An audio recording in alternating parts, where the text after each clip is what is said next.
अस्सलाम students, welcome to world of education. और आज आपको वर्ल्ड ऑफ एजुकेशन की इस वीडियो के अंदर CS 201 का जो प्रैक्टिकल करंटली पेपर है, सॉरी प्रैक्टिकल नहीं है, ये थ्योरी करंटली पेपर है। प्रैक्टिकल इंशाल्लाह जैसे स्टूडेंट्स देंगे मैं आपके साथ शेयर कर दूंगा। ये जो करंटली पेपर है थ्योरी का है, ये आपके साथ शेयर करने जा रहा हूँ। और इसके अंदर हम जो है वो बात करेंगे MCQs की और तमाम तरह शॉर्ट क्वेश्चन और लॉन्ग क्वेश्चन के हवाले से। MCQs जो है हमारे पास्ट पेपर से रिपीटेड थे। मैंने 12 दफ़ा जब भी आपको प्रिपरेशन में से बताया या जब भी मैंने आपको क्विज़ में करवाया, आपको क्विज़ करवाया, तो क्विज़ में मैं आपको यही कहता रहता हूँ कि MCQ स्पेशली CS के और मैथ्स के ये आपके टोटली रिपीटेड होते हैं। तकरीबन आप ये कह सकते हैं 2 या 3, क्योंकि ये 3 नंबर ऑफ स्टूडेंट्स ने जो मुझे पेपर बताया उसको मैंने कलेक्शन करके जो कॉमन क्वेश्चन है वो मैंने उसको एक दफ़ा लिख दिया और जो डिफरेंट क्वेश्चन है वो मैंने आपके साथ शेयर किए हैं। तो डिफरेंट क्वेश्चन मैंने राइट जो है वो सेपरेटली राइट किए हुए हैं। सिर्फ कहने का मकसद है कि MCQs हैं वो आपके तमाम तर पास्ट पेपर से थे, आपके हैंड आउट से थे अगर आपने पढ़ा हुआ है तो, एंड मोस्ट इंपॉर्टेंटली आपके क्विज़ जो थे। अभी MCQs बड़े इंपॉर्टेंट थे, चूँकि ये हम CS 201 की रेगुलर क्लासेस प्रोवाइड करते हैं ऑनलाइन। तो ये वो स्टूडेंट्स हैं जिन्होंने मुझसे ऑनलाइन क्लासेस अटेंड की हुई हैं। तो ये क्या होता था यहाँ पर जो है ये हैंड आउट्स भी मैं इनको करवा रहा था और इनको पास्ट पेपर भी मैंने करवाया था, और एट द एंड मैंने इनको MCQs के जो क्विज़ थे वो तमाम लिंक्स प्रोवाइड कर दिए थे। आपको वर्ल्ड ऑफ एजुकेशन में मिलेंगे, आप सर्च कर लें, प्रैक्टिकल क्विज़ भी और दूसरे क्विज़ भी जो थ्योरेटिकल क्विज़ हैं ये सारे आपने मस्ट देखने हैं। ये सारे आपके MCQs की बड़े इंपॉर्टेंट तैयारी इससे हो जाएगी।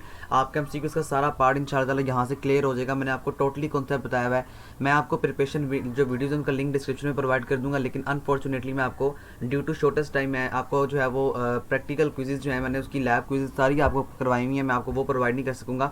तो प्लीज़ मेक श्योर कि आप जाके वर्ल्ड ऑफ एजुकेशन पे जाके या आप सर्च कर लें, इंशाल्लाह आपको on the top of the list मेरी ही वीडियो मिलेगी। और आप बाय वर्ल्ड ऑफ एजुकेशन लिखेंगे तो आपको कहीं आने जाने की जरूरत नहीं, पहली वीडियो मेरे पास आएगी। यानी आप लिखें CS 201 practical quiz lab quiz by world of education, वो सारी देख लीजिएगा, आपके इंशाल्लाह सारा कॉन्सेप्ट वहाँ से क्लियर हो जाएगा। प्रिपरेशन का वीडियो का जो लिंक है वो डिस्क्रिप्शन में आपको मिल जाएगा। 50% MCQ थे वो रिपीटेड थे फ्रॉम क्विजेज। अब क्विजेज कौन से थे? जो थ्योरेटिकल और प्रैक्टिकल दोनों इससे, और जो 50% थे वो आपके पास्ट पेपर से आए हुए थे जो मैंने आपको ऑलरेडी तैयार करवाए हुए हैं। अच्छा जी, आगे देखिए क्वेश्चंस की बात करेंगे तो क्वेश्चन में डिफाइन पॉइंटर्स। आप लोगों में से बहुत सारे ऐसे स्टूडेंट्स हैं जो कहते हैं सर हमें प्रैक्टिकल नहीं आता, हमें सॉरी हमें थ्योरी नहीं आती बल्कि हमें सारा प्रैक्टिकल ही आता है। यहाँ पे मैं आपको एक बात मजीद डिक्लेयर करना चाहता हूँ कि देखें हर एक का पेपर जो है वो चेंज होता है, हर एक का पेपर सेपरेट होता है। कहने का मकसद है ये जो मैं आपके साथ पेपर शेयर कर रहा हूँ हो सकता है इसमें से आपका कुछ ना कुछ आ जाए, लेकिन मैं आपको सिर्फ इसमें प्रोग्रामिंग क्वेश्चन भी बताऊँगा कि कैसे प्रोग्रामिंग के क्वेश्चन आ सकते हैं। डिटेल्ड पार्ट 2 में मैंने आपको लिखा हुआ है जो आपको वीडियो की डिस्क्रिप्शन में मिलेगा, पार्ट 2 मेंशन भी कर दूंगा। तो पार्ट 2 को लिंक पे जाकर क्लिक कर दीजिएगा, वहाँ पे आपको डिटेल प्रोग्राम मिलेंगे जहाँ पे आपको मैंने बताया हुआ है कि इस तरह का एरर आ सकता है, इस तरह का आपने आउटपुट वगैरह जो है वो बताना होता है। अब देखिए पॉइंटर्स क्या होते हैं, ये बड़ा इंपॉर्टेंट क्वेश्चन है। ये MCQs में भी आया हुआ है और ये पॉइंटर्स में भी आया हुआ है। तो पॉइंटर्स का मतलब होता है कि ये एक होता खास किस्म का वेरिएबल ही है जो आपको क्या करता है, आपको मेमोरी का एड्रेस प्रोवाइड कर देता है कि हमारा जो वेरिएबल है वो मेमोरी के फलां एड्रेस में जाके पड़ा हुआ है। आप मेमोरी के फलां एड्रेस में या फलां ब्लॉक में जाके उस वेरिएबल को एक्सेस कर सकते हैं। इसको हम पॉइंटर्स कहते हैं। Main use of C out और सी इन फंक्शन, ये बड़ा इंपॉर्टेंट क्वेश्चन है, बहुत दफ़ा रिपीट हुआ है ये क्वेश्चन सी आउट और सी इन का। इसीलिए मैं आपको कहता था कि जब मैंने ये प्रैक्टिकल स्टार्ट करवाया था, जब मैंने आपको थ्योरी स्टार्ट करवाई थी, मैं वहाँ पे 12 दफ़ा सी आउट और सी इन की जो फंक्शनैलिटी है उसको बता रहा था। जो सी आउट है इसका मतलब होता है कि हमने आउटपुट स्क्रीन के ऊपर प्रिंट करवाना है, और जो सी इन है इसका मतलब है कि हमने इनपुट जो है यूज़र से गेट करना है। यहाँ से आपके पास एक क्वेश्चन था, आपने आउटपुट बताना था। उस आउटपुट में क्या था, आपके पास ना सिंपल टेम्पलेट्स के फंक्शन थे, और उस टेम्पलेट के फंक्शन में ना अकॉर्डिंग टू माई नॉलेज जो मुझे स्टूडेंट ने बताया वो यही है कि जनाब उसमें हमें सी आउट लिखा हुआ था, जो भी वेरिएबल या जो भी स्टेटमेंट थी।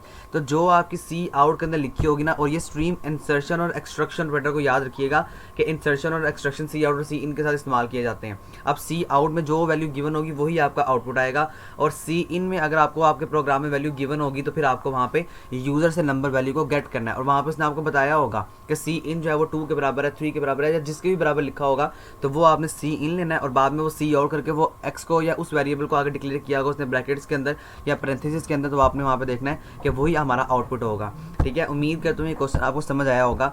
इस तरह का क्वेश्चन था, इसलिए मैंने यहाँ पे मस्ट जो है वो मेन न्यूज़ लिख दिया सी आउट और सी इन का। कुछ प्रोग्राम करने थे, some program write and we find errors. कुछ हमारे पास प्रोग्राम थे और एरर को हमने फाइंड करना था। According to the student error जो है वो सिंटैक्स के अंदर गिवन था। सिंटैक्स मैंने आपको बताए हुए हैं, जिस तरह फॉर लूप का सिंटैक्स बड़ा इंपॉर्टेंट है।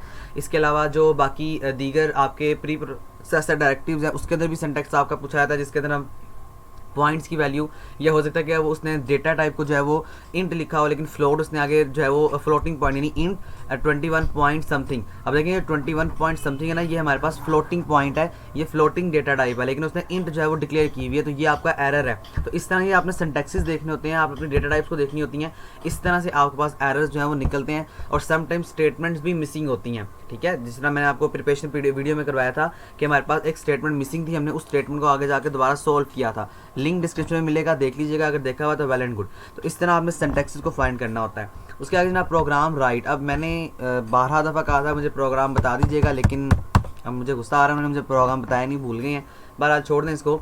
एक प्रोग्राम जो था वो राइट किया गया एंड वही राइट आउटपुट होता प्रोग्राम, और आपको उसका प्रोग्राम जो है वो आउटपुट करना था, या आपने उसका प्रोग्राम का आउटपुट बताना था।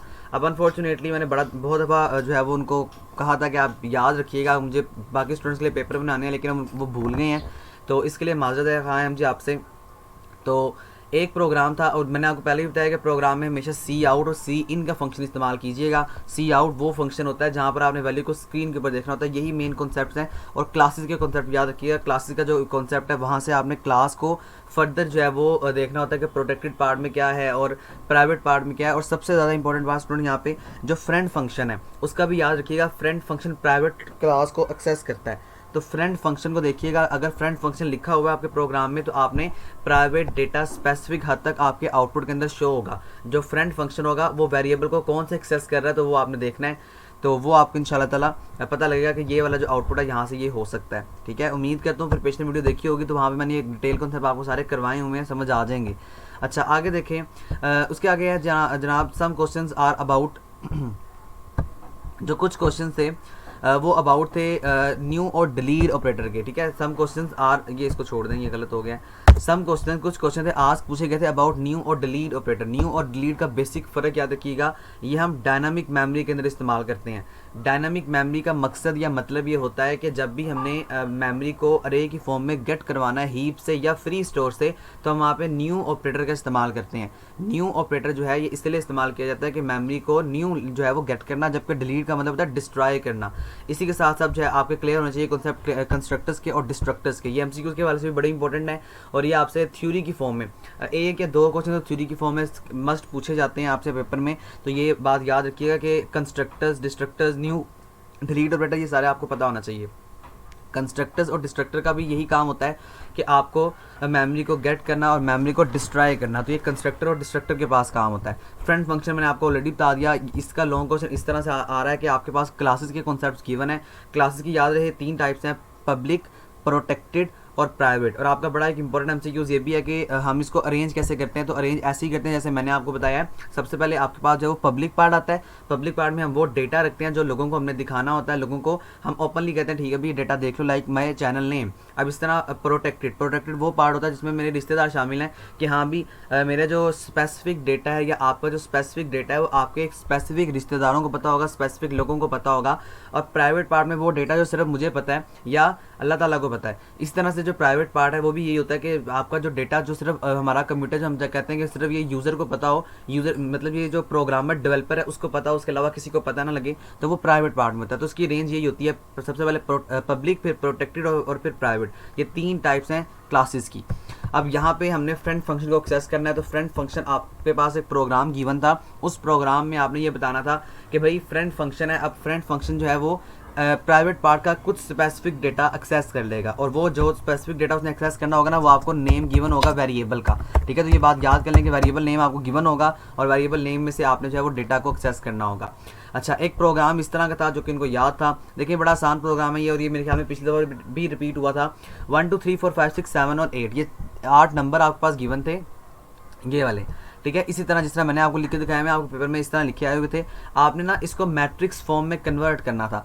याद रहे मैट्रिक्स फॉर्म में हम जो है वो 2 डायमेंशनल अरे का इस्तेमाल करते हैं। तो 2 डायमेंशनल अरे में हम क्या करते हैं, हम जो है वो इसको देखते हैं कि हमारा जो डेटा है वो नंबर ऑफ रोज और नंबर ऑफ कॉलम्स की फॉर्म में जो है लिखा जाता है। अब सिंपल आपने 1 2 3 4 ये आपने एक ये रो बना दें, और 4 5 6 7 8 एक रो ये बना दें, ये इसका जवाब है सिंपल। और ये जो 1 5 है ना, ये 1 5 ये आपका क्या है, ये कॉलम 1 है, 2 6 कॉलम 2 है, 3 7 कॉलम 3 है, 4 8 कॉलम 4 है। तो इस तरह आपने इसको मैट्रिक्स की फॉर्म में कन्वर्ट करना है और आपने ये भी कमेंट्स की फॉर्म में लिख देना है। और कमेंट्स हम डालते हैं ये डबल लाइन से, इस तरह डबल स्लैश से।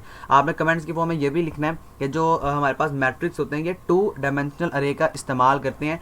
1 dimensional array is basically utilize for the rows and the second dimensional array is basically utilize the column. तो इसलिए हम इसको 2 डायमेंशन अरे के अंदर या 2 डायमेंशन अरे के अंदर जो है वो राइट कर रहे होते हैं। कॉन्सेप्ट क्लियर रखिएगा। मैं आपको माजरत के साथ यहाँ पे जो है वो नहीं दिखा सका। आपके प्रोग्राम मैंने बहुत दफ़ा कहा था कि याद रखिएगा, लेकिन चूँकि प्रोग्राम का बेसिक कॉन्सेप्ट ही ऐसे कि हर स्टूडेंट उसको याद नहीं रख पाता, लेकिन मैं आपको फिर भी बता रहा हूँ कि प्रोग्रामिंग के बेसिक कॉन्सेप्ट्स को याद रखिएगा, क्लासेस के मेन कॉन्सेप्ट्स को क्लियर कीजिएगा। यहाँ पर एक लॉन्ग क्वेश्चन था जिसमें आपने एरर को फाइंड करना था। आपके मोस्टली लॉन्ग क्वेश्चन जो है वो एरर को फाइंड करना या आउटपुट लिखना होता है। बहुत कम ऐसा हुआ है, लेकिन होता ज़रूर है कि बहुत कम ऐसा होता है कि आपको प्रोग्राम लिखने के लिए भी आ जाता है, राइट करने के लिए भी आ जाता है। तो लॉन्ग क्वेश्चन ऑल इजी, तमाम इजी थे, बट लेकिन must clear basic concepts of programming. आपने बेसिक कॉन्सेप्ट जो है प्रोग्रामिंग के क्लियर करने हैं, फिर आपको ईजी लगेंगे। अच्छा, मैं आपको आखिर में ये भी बता दूं कि अगर आप लोगों को प्रोग्रामिंग नहीं आती ना, यानी कि अगर आपको समझ ही नहीं आ रही कि मुझे पेपर में लिखना क्या है, तो आप क्या करें, जिस तरह देखिए ये प्रोग्राम है, फर्स्ट कर लो ये प्रोग्राम है, आप इसी प्रोग्राम को कॉपी करके अपनी आंसर वाली जगह पर जाकर पेस्ट कर दें। लेकिन पेपर में किसी भी चीज़ को एम्प्टी नहीं छोड़ना, किसी भी चीज़ को खाली नहीं छोड़ना, किसी भी चीज़ को जो है वो आपने ऐसे नहीं करना कि बिल्कुल आप जब उसका नॉनसेंस टाइप आंसर दे रहे हैं। हर चीज़ को, हर कॉन्सेप्ट को, हर पेपर के क्वेश्चन को जिस तरह पहले अंडरस्टैंड करना है, उसके बाद आपने जब वो राइट करना है। पेपर आपका इंशाल्लाह इजी आएगा, मुश्किल नहीं आएगा, लेकिन बशर्त ये कि आपके बेसिक कॉन्सेप्ट्स क्लियर हो, कुछ हैंडआउट्स पढ़े हों, और इसके अलावा आप लोगों ने जो प्रिपरेशन वीडियोज़ हैं वो लाजमी तौर पर देख लेनी, ताकि आपके बेसिक कॉन्सेप्ट जो है वो कवर हो सके। लेक्चर 1 से लेकर 45 तक आपका सिलेबस है, लेकिन 1 से लेकर 22 तक सिर्फ बेसिक मेरे ख्याल में 2 या 3 MCQs ही हैं जो कि वेरिएबल्स वगैरह से पूछे जाएंगे हैं। बाकी 23 से लेकर 45 तक ज़्यादा पेपर आपका आता है, चूँकि ये 80% कंसिस्टेंट होता है। तो आप लोग कोशिश करें कि अगर आपकी तैयारी नहीं है तो आप CS 201 की जो 23 से लेकर 45 लेक्चर उसको इस तरह प्रिपेयर कर लें, लेक्चर सुन लें अगर टाइम है तो। अगर टाइम नहीं है तो फिर आप प्रिपरेशन वीडियो देख लें, और पेपर में किसी भी चीज़ को खाली नहीं छोड़ना, एम्प्टी नहीं छोड़ना। रिक्वेस्ट आपसे ये है कि प्लीज़ जो भी बंदा पेपर दे गया था किसी भी सब्जेक्ट का, बेशक अपने सीनियर है, जूनियर है, वो अपने इस कमेंट क्या आप देखें, पेपर से जाने से पहले वीडियो देखना है, पेपर के जाने के बाद आके वीडियो को ऑन करने के बाद आप इस कमेंट में, इस वीडियो के कमेंट में बाकी स्टूडेंट्स के लिए अपना पेपर शेयर कर दें प्लीज़, ताकि बाकी स्टूडेंट्स का भी इससे फ़ायदा हो जाए और आपका भी इससे फ़ायदा होगा कि अगर आपने पेपर नहीं दिया होगा तो बाकी स्टूडेंट ने आपके लिए भी जो है वो कुछ ना कुछ कमेंट्स किए होंगे। तो उम्मीद करता हूँ आपको समझ आ चुकी होगी। इस दुआ के साथ इजाज़त चाहूँगा। अल्लाह ताला मुझे और आप तमाम लोगों को कामयाब करे। कमेंट्स में आमीन ज़रूर लिखिएगा। Thank you so much. अल्लाह हाफिज़।